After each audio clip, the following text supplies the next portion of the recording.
गीता सत्संग में आप सभी का स्वागत, जहां हम भगवत गीता के 9वें अध्याय को राणा सर से जानने का प्रयास कर रहे हैं। सभी की ओर से राणा सर को प्रणाम और निवेदन कि आज के गीता सेशन की शुरुआत करें।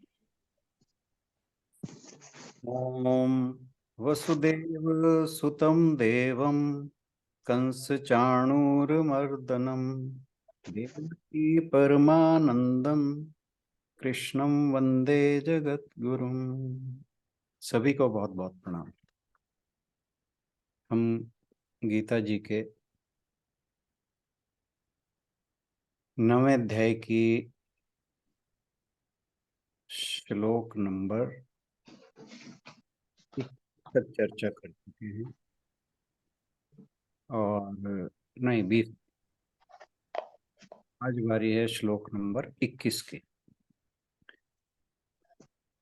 20वें श्लोक में भगवान जी कहते हैं, त्रय विद्या माम सो सोमपः पूत पापा यज्ञैरिष्ट्वा स्वर्गन्ति प्रार्थ्यन्ते ते पुण्य साध्य सुरेंद्र लोक मशनन्ति दिव्यान देवी देव भोगान। कि जो ये 3 वेद हैं जिन्हें त्रय विद्या कहा गया है, इनमें कहे गए जो इनका कर्म कांड भाग है, ऋग्वेद, सामवेद और अथर्ववेद का, उसमें जो सकाम अनुष्ठान बताए गए हैं, अपनी इच्छाओं के पूर्ति के लिए जो यज्ञ आदि बताए गए हैं, उन अनुष्ठानों को करने वाले और सोमपाह, सोम रस पीने वाले। सोम रस हमने कल बात की थी कि जो देवताओं को अमृत पीते हैं, वो अमर होने के लिए उसे बहुत जगह सोमरस कहा गया है। और कहीं कहीं सोमलता की भी बात की गई है, जो एक औषधि है। तो खैर हम इसकी डिटेल में नहीं जाते।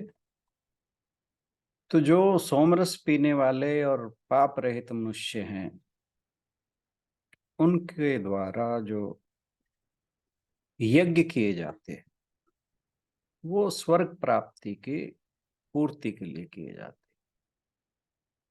और इन यज्ञों के करने से जो पुण्य प्राप्त होते हैं, उनको उनके द्वारा वो स्वर्ग को प्राप्त होते हैं। और जो वहाँ के भोग हैं, जिन देवताओं को देवता जिन भोगों को भोगते हैं, उन्हीं भोगों को वे लोग भोगते हैं और फिर वो इस धरती पर भोगों को भोगने के बाद वापस आ जाते हैं। क्योंकि जो स्वर्ग है वो केवल भोग भूमि है। जब तक आपका वहाँ पर पुण्यों का बैलेंस है, तब तक आप वहाँ रहते हैं। उसके बाद वापस इस पृथ्वी पर आना होता है। इसके बारे में हम बात करेंगे श्लोक नंबर 21 में, जिसे और डिटेल में भगवान जी ने बताया है। उस श्लोक को हम शुरू करें उससे पहले आशु बहन से अनुरोध के श्लोक पढ़ दें, फिर हम इस पर चर्चा करते हैं।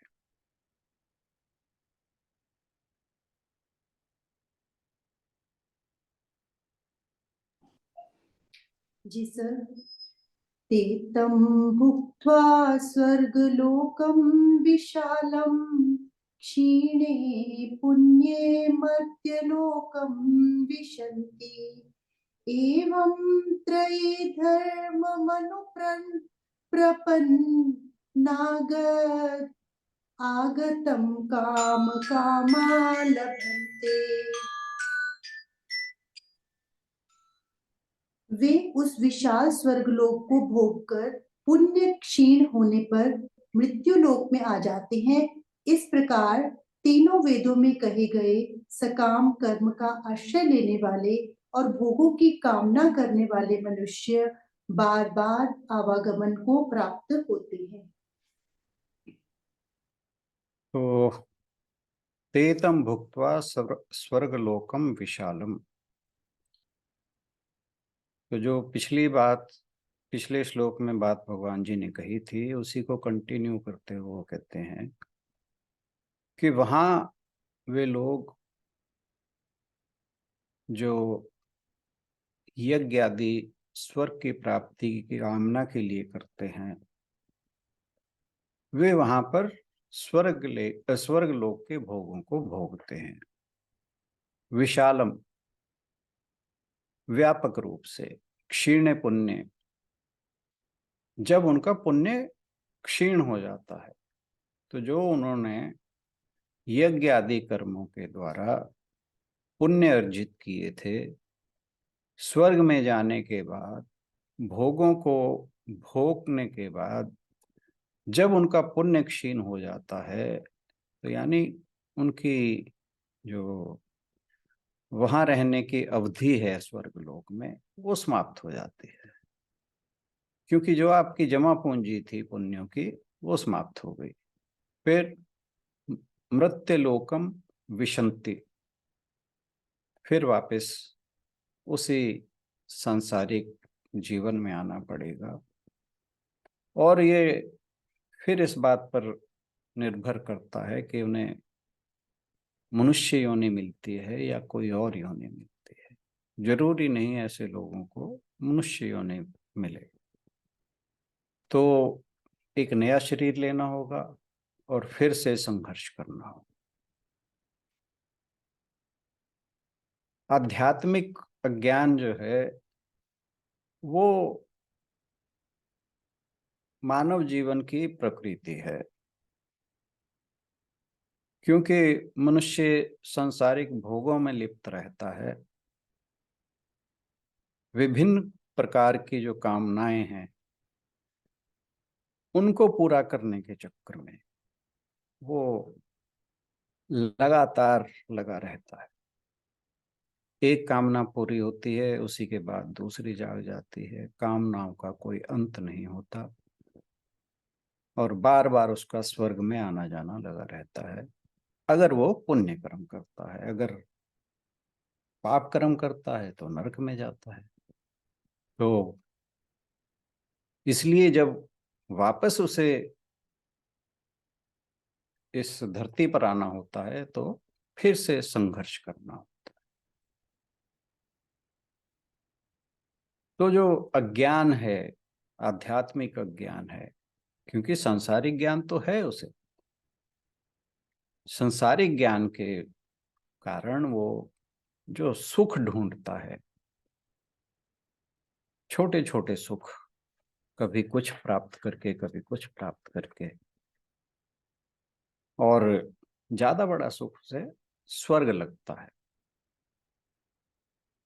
तो सांसारिक ज्ञान मनुष्य को है, ऐसे मनुष्य को, लेकिन आध्यात्मिक ज्ञान नहीं। क्योंकि अगर आध्यात्मिक ज्ञान हो तो फिर वो इन इच्छाओं से परे चला जाए। फिर कहा एवं त्रयी धर्मम अनुप्रपन्न। इस प्रकार जो लोग तीन वेदों में सिखाए गए धर्म यानी कर्म कांड, यानी जो वेदों का कर्म कांड का भाग है, जैसे हमने बात की हुई है कि वेदों का जो 2/3 पार्ट है वो कर्म कांड है, और जो बाद का हिस्सा है वो ज्ञान कांड है, जिसे वेदांत कहते हैं, जिसमें उपनिषद आदि आते हैं। तो जो इन कर्म कांडों का पालन करते हैं, ऐसे लोग केवल पुण्य बढ़ाने और स्वर्ग जाने की भावना से किसी किसी विभिन्न प्रकार के देवताओं के प्रति यज्ञ करते रहते हैं। भगवान श्री कृष्ण ने दूसरे अध्याय में पहले ही कहा था कि ऐसे लोगों को मन की वह स्थिरता कभी नहीं मिल सकती जो आध्यात्मिक अनुभव के कारण मिलती है। जब पुण्य समाप्त हो जाता है, क्योंकि पुण्य की मात्रा सीमित रहती है, आप एक सीमित जीवन की अवधि में, आयु की अवधि में कितने अच्छे कर्म कर सकते हैं, कितने शुभ कर्म कर सकते हैं, कितने यज्ञ करेंगे, कितने शुभ कर्म करेंगे। मात्रा सीमित होगी। जो भी आप पुण्य अर्जित करते हैं उनकी मात्रा सीमित होगी। और जैसे स्वामी विवेकानंद ने कहा है कि जब हम शुभ कर्म करते हैं तो उनके साथ साथ अशुभ चाहे अनचाहे हो ही जाते हैं। तो ऐसा नहीं पॉसिबल कि हम केवल शुभ कर्म ही करते रहें। तो आप जितने भी यज्ञ कर लें, शुभ कर्म कर लें, एक सीमित मात्रा में ही आप पुण्य अर्जित कर सकते हैं। और उनके आधार पर जब भी आप स्वर्ग जाएंगे, वो जब पुण्य क्षीण हो जाएंगे, वो जब आपकी पुण्यों की पूंजी समाप्त हो जाएगी, तो वहां रहने का जो आपका अवधि थी वो समाप्त हो जाती है और वापस धरती पर आपको जन्म लेना होता है। मृत्य लोक विशंति, वे इस नश्वर संसार में वापस आते हैं। तो फिर कहा गतागतम, वे हर समय आते और जाते रहते, लेकिन क्यों? काम कामा, क्योंकि उनके अंदर कामनाएं बुरी तरह से भरी हुई। वो केवल और केवल अपनी इच्छाओं की पूर्ति चाहते हैं।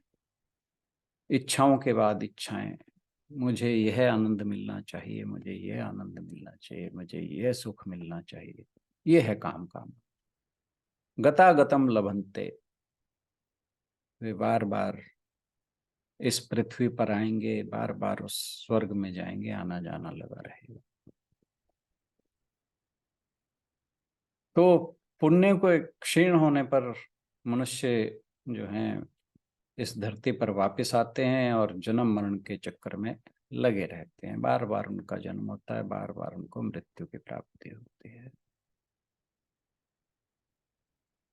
और ये लोग ऐसे हैं जो कभी भगवत प्राप्ति नहीं कर पाते, भगवान की प्राप्ति नहीं कर पाते, क्योंकि भोगों की इच्छा से ग्रस्त मनुष्य जो वेदों के अंदर अपनी स्वयं के स्वरूप का ज्ञान है, उसका जो वर्णन आया है उनकी अपेक्षा करते हैं। क्योंकि वेदों में जो वेदांत का भाग है उसमें मनुष्य को अपने आत्म कल्याण के बारे में बताया गया है। लेकिन ये जो भोग इच्छा वाले लोग हैं, वे वेदों के इस भाग की उपेक्षा करते हैं। सांसारिक भोगों में जो आसक्त हैं वो भगवान की प्राप्ति के बाद जो परमानंद मिलता है, अखंड आनंद मिलता है, उससे वंचित रह जाते हैं। क्यों? क्योंकि वो केवल छोटी छोटी इच्छाओं की पूर्ति से जो उन्हें क्षणिक सुख मिलता है, उसी में अपना पूरा जीवन व्यर्थ कर देते हैं। और उसके बाद अगर उन्होंने शुभ कर्म किए हैं तो स्वर्ग में जाकर वापस इस मृत्यु लोक में आना ही पड़ता है। जो भौतिक सुख हैं, जो सांसारिक सुख हैं, वो जितने मर्जी आप उनका आनंद ले लें, लेकिन जो भगवान की प्राप्ति, ब्रह्म की प्राप्ति का आनंद है, उसकी तुलना में वो तुच्छ है। महान ज्ञानी और भक्त भारत की इस भूमि जो है वो इसे पवित्र बनाते हैं। इसलिए हमारी जो भारत की भूमि है उसे पुण्य भूमि कहा गया है। क्योंकि ना जाने कितने असंख्य ऋषि मुनियों ने इस धरा को पवित्र किया है और कर रहे हैं। यहाँ की धूल का कण कण पवित्र है। देवता भी इस पुण्य भूमि में जन्म लेने के लिए उत्सुक हैं। जबकि यहाँ के बहुत से लोग स्वर्ग में जाने के उत्सुक हैं। वे ये नहीं जानते कि इस धरती पर जो जीवन मिलता है, मनुष्य जीवन मिलता है, वो देवताओं के लिए भी दुर्लभ है। इसीलिए समय समय पर यहाँ महान आत्माएं आती हैं, इस धरती को पवित्र करती हैं। वे हमें एक संदेश देती हैं कि हम अपने चरित्र परिवर्तन से यहीं पर स्वर्ग बना सकें। भक्ति और ज्ञान, आत्म साक्षात्कार, उसको विकसित करके हम यहीं पर स्वर्ग बना सकते हैं। यही वह लक्ष्य है जिसे स्वामी विवेकानंद ने इस समय, या ये कहिए आधुनिक काल में कह ली, हालांकि उनका समय कई सौ वर्ष पूर्व था, फिर भी उन्होंने ये हम सबके लिए लक्ष्य रखा है कि हम भक्ति और ज्ञान के द्वारा यहीं पर स्वर्ग बना सकते हैं। सब कुछ यहीं है, सब कुछ यहीं है, परमानंद यहीं है, फिर दूर क्यों जाना। इस प्रकार उपनिषदों ने हमें मनुष्य की महानता और जो विशेषता है मनुष्य की, मनुष्य जीवन की, उसका गहन संदेश दिया है। सकाम कर्म से स्वर्ग मिलता है, यह वेदों के कर्मकांड का विषय है। लेकिन जो मुमुक्षु हैं, कर्म तो उनको भी करना है, जो मोक्ष की इच्छा रखते हैं, लेकिन वे निष्काम भाव से कर्म करते हैं, जो कि उपनिषदों ने बताया है। जो संसार में स्वर्ग के इच्छुक हैं, मोक्ष के भी इच्छुक हैं, वेदों में इन दोनों के प्रकार का वर्णन है, सकाम कर्मों का भी और निष्काम कर्मों का भी। क्योंकि वेद किन्हीं खास प्रकार के लोगों के लिए नहीं बने, वे उनके लिए भी बने हैं जो कर्मकांड में विश्वास रखते हैं, वे उनके लिए भी बने हैं जो मोक्ष की, आत्म साक्षात्कार की इच्छा रखते हैं, जो आत्मज्ञान प्राप्त कर कर उस ईश्वर को पा लेते हैं। जो लोग उपनिषदों को वेदों से अलग मानते हैं, उन्हें ध्यान रखना होगा, ईशोपनिषद जो है वो यजुर्वेद का तथा बृहदारण्यक उपनिषद जो है शतपथ ब्राह्मण का अंतिम भाग है। यानी ये वेदों के ही भाग हैं। एक मनुष्य को लौकिक और पारलौकिक कामनाओं के छुड़ाए बिना, लौकिक यानी संसार में अपनी कामनाएं पूर्ति, और पारलौकिक मीन्स स्वर्ग आदि लोगों की प्राप्ति की इच्छा, जब तक ये इच्छाएं समाप्त नहीं होंगी या मनुष्य इन लौकिक पारलौकिक इच्छाओं से रहित नहीं होगा, तब तक उसके लिए मोक्ष की प्राप्ति असंभव है। तो इसीलिए जो वेदांत है, वेदों का ज्ञान कांड है, उसमें सकाम कर्मों का दोष बताया गया है। तो इसे कोई अज्ञानवश यह कहे कि वेदों की गीता में निंदा की जा रही है, तो ये मूर्खता होगी। यहाँ गीता जी की एक विशेषता की और ध्यान देना आवश्यक है। यहाँ बताया गया है कि स्वर्ग के इच्छुक भी यज्ञ के द्वारा भगवान का ही पूजन करते हैं, क्योंकि मूल शक्ति तो एक ही है और वो है भगवान। बाकी सभी शक्तियां उस भगवान से ही शक्ति प्राप्त करती हैं। केनोपनिषद में आया है कि ब्रह्म शक्ति की सहायता के बिना अग्नि एक तिनका भी नहीं जला सकते, वायु एक तिनके को उड़ा नहीं सकते।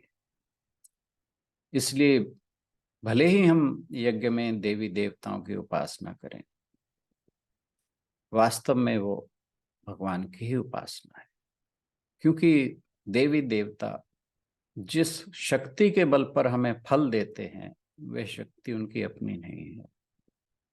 बल्कि वो भगवान से प्राप्त हुई है। इसलिए देवताओं का पूजन भी भगवान का ही पूजन है। मानव जीवन जो है वो उस दिव्यता को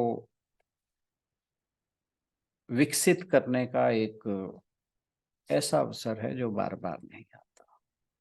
सकाम करते कर्मों को करते हुए भी यदि हम कामना को हटाकर उन कर्मों को भगवान को अर्पण कर दें तो उन कर्मों से भी हमें भगवान की प्राप्ति हो जाएगी। और जो हमारी सुख सुविधा है, योग क्षेम जिसे कहा गया है गीता में, वो तो प्राप्त हो ही जाएगा। यदि मनुष्य को, भगवान कहते हैं, मेरे शाश्वत स्वरूप का ज्ञान ना हो तो समझ लेना चाहिए कि उसका सारा जीवन व्यर्थ ही गया। इसलिए यदि मेरा ज्ञान ना हो तो सारे वेदोक्त कर्म निराधार निरुपयोगी ही साबित होते हैं। लेकिन यदि तुम्हें मेरे सत्स्वरूप का ज्ञान हो जाए तब तुम्हें चाहे किसी और प्रकार का ज्ञान हो या ना हो तो तुम परमानंद में रहोगे। भगवान श्री कृष्ण कहते हैं कि स्वर्ग को प्राप्त जीव पुण्य समाप्त होने पर मृत्यु लोक को में प्रवेश करते हैं। ऐसे अविवेकी कामी लोगों के प्रति भगवान की अरुचि उनके शब्दों में स्पष्ट है कि जो वेद बताए गए कर्म हैं उनका अनुष्ठान करने पर भोगों की कामना करने वाले बार बार इस पृथ्वी और स्वर्ग में आते जाते रहते हैं। लेकिन जो मनुष्य निष्काम हैं और तत्वदर्शी हैं उनके विषय में भगवान जी अगले श्लोक में वर्णन करेंगे। उसकी चर्चा हम करेंगे कल। आज के लिए इतना ही। बहुत बहुत धन्यवाद।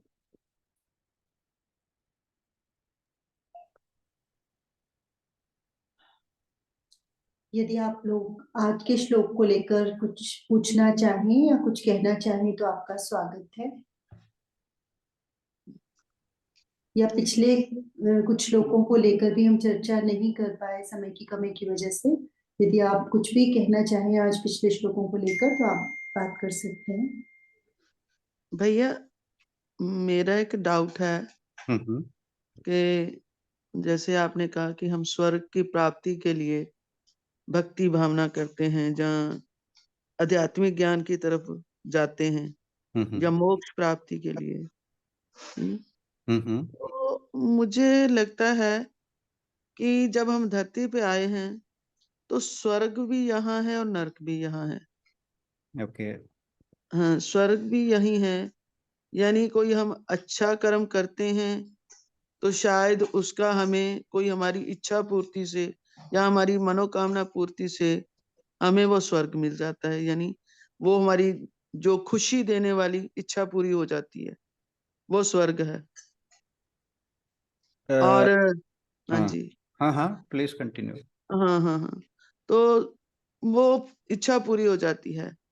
तो क्या हम इसको इच्छा कहें या ये कहें कि यही स्वर्ग प्राप्ति होगी है और हमने साथ कोई कुछ नहीं लेके जाना?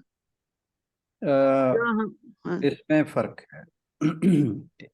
एक चीज हमें जाननी होगी इसमें कि स्वर्ग जो है, पहले तो ये जानना होगा कि ये जो मनुष्य जीवन या जो ये मृत्यु लोक जिसे कहा जाता है, इस धरती पर मनुष्य जीवन जिसे प्राप्त हुआ है, मनुष्य को कर्म करने की स्वतंत्रता है। लेकिन जो स्वर्ग है वो भोग भूमि है, वहां पर आपको कर्म करने की स्वतंत्रता नहीं है। ये कहने की बातें हैं कि यहीं स्वर्ग है यहीं नरक है। वो हम इस बात को लेकर कह लेते हैं कि जब हम बहुत वेल ऑफ हो जाते हैं, अच्छा हमारे पास धन संपत्ति इकट्ठी हो जाती है, हमारे जो परिवार है वो खुशहाल खुश हो जाती है। खुश हो खुश रहता है, हमारा आसपास अच्छा होता है, हम्म तो हम कह लेते हैं कि स्वर्ग जैसा लोक है। वो बिल्कुल कहने के लिए। लेकिन हम सब अगर मान लीजिए हम वेल ऑफ हैं और हम हर प्रकार से सुखी हैं, तब भी हमें कर्म करने की स्वतंत्रता है, जो कि स्वर्ग लोक में नहीं है। हम्म स्वर्ग लोक केवल भोग भूमि है, वहां कर्म करने की स्वतंत्रता नहीं है। वहां तो आप यहाँ से जो शुभ कर्मों का या पुण्य कर्मों का आप एक खाता लेकर जाते हैं, जैसे ही वो खाता समाप्त होता है आपको स्वर्ग लोक छोड़ना होता है। तो वहां आपके पास ये नहीं है कि आप कर्म करते रहें और स्वर्ग में ही बैठे रहें, ये आपके पास सुविधा वहां पे नहीं है। यानी कुछ पुण्य का जो है हमें फल मिल जाता है यहाँ पर, और कुछ पुण्य हम साथ ले जाते हैं, इसका मतलब यही हुआ। पुण्य एक्चुअली क्या है कि जो हमारा प्रेजेंट लाइफ है वो हमारे जो पता नहीं हम कितने जन्म ले चुके हैं, हर जन्म में हमारा जो कर्मों का खाता है उसे कहा जाता है संचित कर्म। हम्म संचित कर्म का कुछ भाग हमें प्रारब्ध के रूप में इस जीवन में मिलता है। हम्म तो संचित कर्मों का कौन सा भाग हमें मिलता है, ये भगवान का डिसीजन है, या विधाता या प्रकृति, जो भी कह लें आप।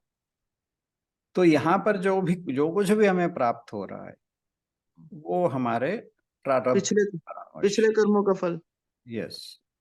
और यहाँ पर जो हम कर रहे हैं वो वो अगले जन्म में एक जाए। नया खाता खोल रहे हैं, एक नया अच्छा अकाउंट बन रहा है हमारा। अच्छा अच्छे बुरे वहां पर ऐड हो रहे हैं, और वो फिर जो बाकी बचे हुए हमारे संचित कर्म हैं उसमें ऐड होता रहता है। लेकिन अगर हम इस जीवन में मोक्ष प्राप्त कर लेते हैं तो हमारा संचित कर्मों का अकाउंट जो है वो खत्म हो जाता है और हम भगवान के साथ एकत्व प्राप्त कर लेते हैं। अच्छा भैया, मोक्ष किसको कहते हैं? मोक्ष होता क्या है? आज ही आप सारे डाउट ना क्लियर कराओ। ठीक है, थैंक यू भैया। इट्स जैसे ओके। जैसे जैसे जैसे हम आगे बढ़ेंगे ना, हाँ जी हाँ जी, बहुत सी चीजें आपको वैसे ही क्लियर होती चली जाएंगी। ठीक है, बिल्कुल ठीक है जी। क्योंकि ठीक है। मोक्ष पे हम अब 9th चैप्टर पे चल रहे हैं, अच्छा तो अच्छा बाकी लोगों को सबको ये चीजें क्लियर हैं। अच्छा, मोक्ष के बारे में भी क्लियर है। हाँ, सब कुछ क्लियर है। तो आप, ऐसा नहीं है कि अब आगे नहीं आएगा, ये कंसेप्ट हम्म, आते रहे, क्योंकि गीता जी में अर्जुन जो है वो कृष्ण जी से बहुत कुछ पूछते हैं। तो जी आप जी। धीरे धीरे आगे बढ़ोगे तो सारे आपके जो जितने भी डाउट हैं वो क्लियर होते चले जाएंगे, आप चिंता ना कीजिए। बस मेरा एक लास्ट डाउट, कि हम्म जब हम कर्म कर रहे हैं, हम्म भक्ति भावना कर रहे हैं, हम्म तो ये जो हम मूर्ति पूजा करते हैं, जब व्रत रखते हैं, हम्म या जो भी करते हैं, पाठ पूजा करते हैं, हम्म ये सब वैलिड है कि इनवैलिड है? अ, पूरी तरह ना तो वैलिड है और ना ही पूरी तरह इनवैलिड है। हम्म इनवैलिड, ये पहले मैं वैलिड बता दूं किस लिए। ये जो हम्म आज के श्लोक में बात हो रही थी ना, ये कर्म हम्म कांड का पार्ट है। हम्म कर्म कांड हमें मोक्ष की तरफ नहीं ले जाता, हम्म तो इसलिए तो इनवैलिड है ये। पर वैलिड इसलिए कि किसी न किसी बहाने आपको भगवान के साथ जोड़े रखता है, और इस लाइफ में ही या अगली लाइफ में या उससे अगली लाइफ में, किसी न किसी लाइफ में जब आपका दोबारा पुनर्जन्म होगा, तो हो सकता है कि आप कर्म कांड से आगे बढ़कर उस आध्यात्मिक मार्ग पर बढ़ें जहाँ जो लक्ष्य है वो मोक्ष की प्राप्ति है। यानी हम अभी बहुत पीछे हैं, अभी वो हमारा ना नहीं रहा। ना, अब तक पीछे थे, आज आप पीछे नहीं रहे। थैंक यू भैया। भगवान जी अनुमाचली। कहते हैं, गीता में कहा है कि मतलब विरले ही वो लोग होते हैं जो मुझे पाने की इच्छा रखते हैं, और विरले ही वो लोग होते हैं, विरले का मतलब है हाँ इस बिल्कुल बिल्कुल, दुनिया समझ में गई। से बहुत कम, रेयर रेयर। रेयर पर। हाँ। तो रेयर में तो आप आ ही गए। अब अगले रेयर में जाना है। थैंक यू भैया। Our bus journey starts from now. Thank you. बस मैं मन की शांति के लिए आई हूँ, और हाँ, वैसे ही मैं मुझे शांति हाँ, आपको जरूर मिलेगी, बशर्ते आप कंटिन्यू करते रहिए। जरूर बहुत कोशिश रहेगी मेरी। हाँ हाँ, बस प्लीज। एक है, हाँ, मेरा कर्म आपको पता ही है कि कैसा है। आप उस चीज को छोड़ो और जी, कोशिश करो, आप जितना जुड़ सको जुड़ते रहो इस। ठीक है भैया, ठीक है। गुरुजी बोलूं, भैया बोलूं, आपको सर बोलूं? कुछ ही जो आपकी इच्छा, गुरु ना बोलना बस। अच्छा ठीक है। मैं फिर मेरे तो गुरु ही हैं आप, मेरे तो गुरु भी हो सकते हैं, मेरे भैया भी हैं। मैं तुम ही हो, माता पिता तुम ही ओ हो, भाई, इसलिए मैं तो पहले ही इन चीजों से सर बहुत। आज तो आपकी डिग्रीज और बढ़ गई जो आपको एक्सेप्टेबल नहीं है। भैया भैया जानते हैं, भैया जानते हैं कि मैंने उनको किस स्थान पे रखा हुआ है। ये आपका बड़प्पन है। नहीं भैया, आपकी ग्रेटनेस है। नहीं नहीं नहीं। ओके, प्रणाम भैया, फिर मिलेंगे कल। हाँ, श्योर श्योर श्योर। जी थैंक जी यू। ठीक, ओके जी। और सभी भाई बंधुओं को मेरी तरफ से नमस्कार जी। एक बार आप दर्शन दे दो सबको। हाँ जी, हाँ जी, हाँ जी। दर्शन मैं दे चुकी हूँ एक बार बीच में। पहले हम लोग थे ना, अब सारे आ लिए। हाँ जी, हाँ जी, हाँ जी। नमस्कार जी। नमस्कार नमस्कार जी। जी, हाँ जी। नमस्कार बेटे। My self Mrs Sanjeev Kalia, teacher in ST Vidya school. That's very good. हाँ जी, वेलकम मैम, वेलकम। और थैंक यू। ये जो क्वेश्चंस आप पूछ रहे हैं ना, आप तो आज फर्स्ट डे आए हैं, हम लोग इतने साल से सर से सीख रहे हैं, फिर भी कभी कभी हमारे दिल में भी इस तरह के क्वेश्चन फिर रह के उठ ही जाते हैं। मैं वाकई ही मैं डाउटफुल रहती हूँ ये, क्योंकि गीता ये नहीं है कि मैंने नहीं पढ़ी है, मैं 2-3 बार ये गीता पढ़ चुकी हूँ, लेकिन फिर भी मैं यही कहती थी कालिया साहब से भी, ये जानते हैं, इनके बहुत अच्छे फ्रेंड है मेरे हस्बैंड, तो भी मुझे समझ नहीं आती, मुझे गीता की समझ नहीं आती, कि वो मैं उलझ जाती हूँ, वो इतनी ज्यादा फिलोसफिकल बातें हैं कि मैं समझ नहीं पाती उनको ज्यादा डीपली। अब तो समझ जाएंगे। नहीं, ठीक, ऐसे ही है। हम सब ने कोविड में सबने ये स्वीकार किया है कि सब आज से पहले सभी ने भगवत गीता को ना सिर्फ एक पूजा के लिए बना के हमने रखा हुआ था, या पढ़ लेते थे सिर्फ इसलिए कि पढ़नी चाहिए इसलिए, लेकिन समझ में नहीं आती थी। बट सर के साथ जुड़ने से, हर रोज आने से अब धीरे धीरे सबका अपना अपना लेवल है, मेरा अलग होगा, बहुत सारे मेंबर्स ऐसे हैं जिनका बहुत अच्छा लेवल है मेरे से, तो वो अपने अपने हिसाब से सब लोग उसे सीख रहे हैं, किसी को कम टाइम लगेगा, किसी को ज्यादा लगेगा, बट हाँ नहीं, ये हाँ। वाकई ये कोई आज या कल की बात नहीं कि हम मिनटों में सीख जाएं, पता नहीं हमें कितने साल लग जाएं, कितने महीने, कितने साल लग जाएं इन चीजों को समझने के लिए। देखो 50 तो मैं भी पार कर चुकी हूँ, तो अभी भी अभी भी मुझे लगता है कि कहीं ना कहीं भटकन है, कहीं न कहीं बेचैनी है, जो मैं शांत नहीं हो पा रही। नहीं, ये श्योरिटी है कि जब आप लगातार आओगे तो भटकन तो दूर होगी जरूर। ये तो हम सबका अपना एक्सपीरियंस है, जो लोग भी यहाँ पे 14-15 लगातार आ रहे हैं, एटलीस्ट ऐसे तो बहुत सारे लोग आ नहीं पाते हैं, लेकिन वो ऑनलाइन सुनते हैं और उनके मैसेजेस भी आते हैं बाद में कि हमें काफी फायदा मिलता है। बट जैसे हम लोग हैं तो हम तो कह सकते हैं अपने एक्सपीरियंस से कि सर ने काफी चीजें, हमारी जो डाउट्स थे वो हमारे काफी क्लियर हुए हैं। ठीक है जी, ठीक है जी, बहुत अच्छी बात है। चलो मैं अपने आप को भाग्यशाली समझती हूँ कि जो आप जैसे लोगों से जुड़ रही हूँ, तो मुझे बहुत अच्छा लगा है। हाँ जी।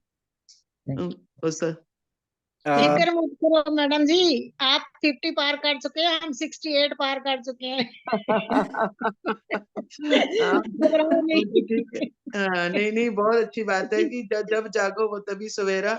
भैया से तो मुझे तकरीबन ही अच्छे प्रवचन मिलते रहते हैं, बहुत अच्छा बोलते हैं भैया। ओके, करिए।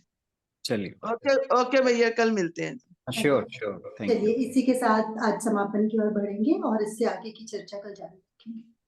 ओम पूर्णमदः पूर्णमिदं पूर्णात् पूर्णमुदच्यते पूर्णस्य पूर्णमादाय पूर्णमेवशिष्यते। ओम शांति शांति शांति। हरिओम। सभी को बहुत बहुत प्रणाम और नमस्कार। आज के सत्संग में आने के लिए बहुत बहुत धन्यवाद। Thank you. सभी की ओर से राणा सर का भी बहुत बहुत धन्यवाद। कल मिलते हैं अगले सेशन में। Thank you everyone. Thank you. Thank you.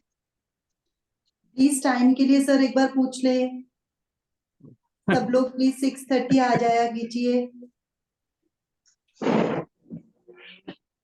ये देखिए आपका काम है।